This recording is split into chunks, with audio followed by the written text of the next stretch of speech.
بسم الله الرحمن الرحيم. سلام الله عليكم ورحمة الله تعالى وبركاته. في نمو عنه ونحسن داودياشن قيمها يقايها مدن كسو دوادا Somali Official TV مغالة بوساسو وفي نمو خميسة تاريخ دون يكون بيغان تاي تضبي توانكا بيشا صدحاد لبدا كن لباتن كودا داودي الوحا وررك في نمو حسين دون عنيقو محمد عبد العزيز عنوح محمد صومالي قضبا داتكم غالي دونتان وركينا في نمو حاكمدا booliska magaalada Kismaayo gacanta ku dhigay aaba la sheegay inuu gowracay gabar u dhalay gudoomiyaha aqalka sare ee xukuumadda federaalka Soomaaliya oo hoygiis ku booqday madaxweynaha Puntland Mudane Saciid Cabdullaahi Dani haatan wararka caalamka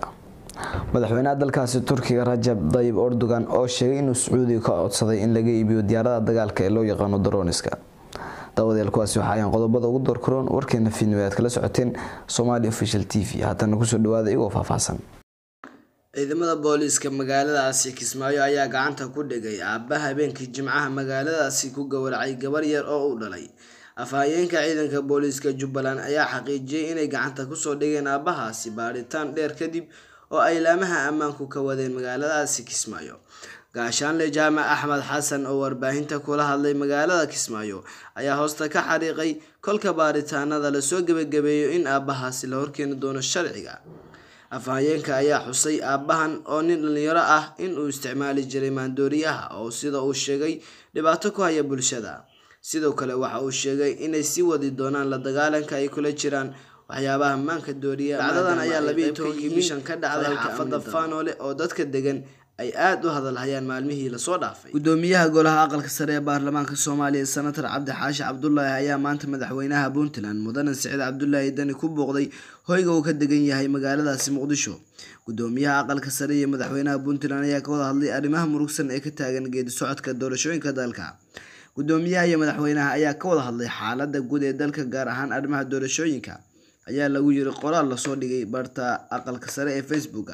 kulanka ayaa ku soo aaday xilli khilaaf horle uu ka dhashay goobta ay tahay in lagu qabto shirka wada tashiga qaran ee looga hadlayo arrimaha doorashooyinka dalka dowladda federaalka Soomaaliya ayaa maanta bilowday bixinta talaalka cudurka COVID-19 talaalka ayaa laga bixiyay isbitaalka Martini ee lagu dabiibo dadka qaba xanuunka COVID-19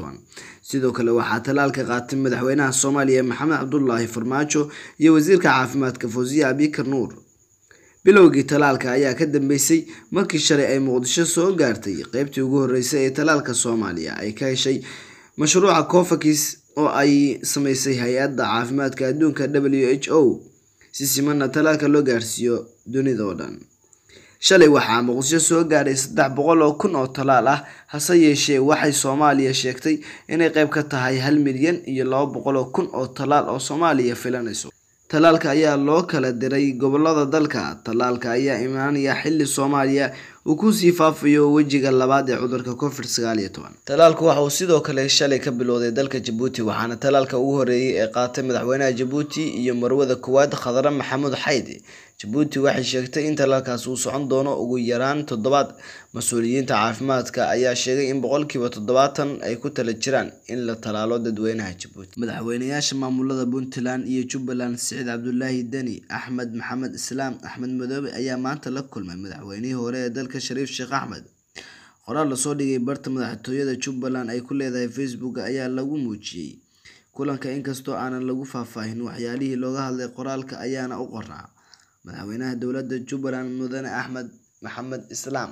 oo uu wehelinayo madaxweynaha Puntland Mudane Saciid Cabdullaahi Dani ayaa kulan la qaatay madaxweynihii hore ee Jamhuuriyadda Federaalka Soomaaliya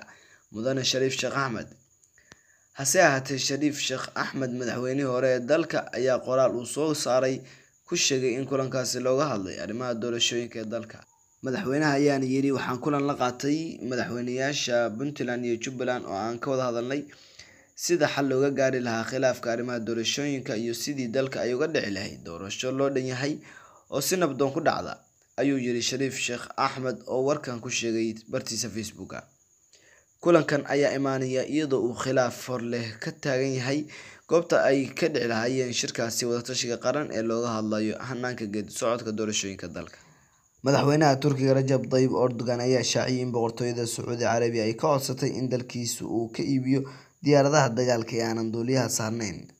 Erdogan ayaa warkan sheegay xilli uu ka falcelinayay dhoolatus military oo ka dhacay caasimadda Athens kaasoo ay ka qayb galeen ciidamada Giriigga, Faransiiska, Masar, Sacuudiga, Imaaraadka iyo Baxrayn. Waxaana yiri madaxweynuhu,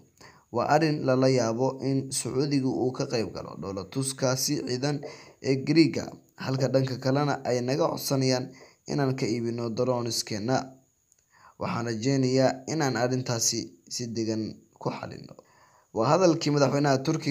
Turkiga ayaa u arka dhoolatuska ciidan ee ay dalkaasi sameeyeen Giriigga mid looga soo horjeedo Ankara oo uu khilaaf kala dhaxeeyo xukuumadda Athens. daawadayaal waxaa intaas noogu dhan wararkeena fiidnimo aad kala socoteen Somali TV. waxaan idinla socodsiinaya anigoo ah Maxamed Cabdilcasiis Ciidno Maxamed Soomaali. intaynu kulmi doono wararkan lamid ah waxaynu idinkaga tegaynaa sidaas nabadgelyo.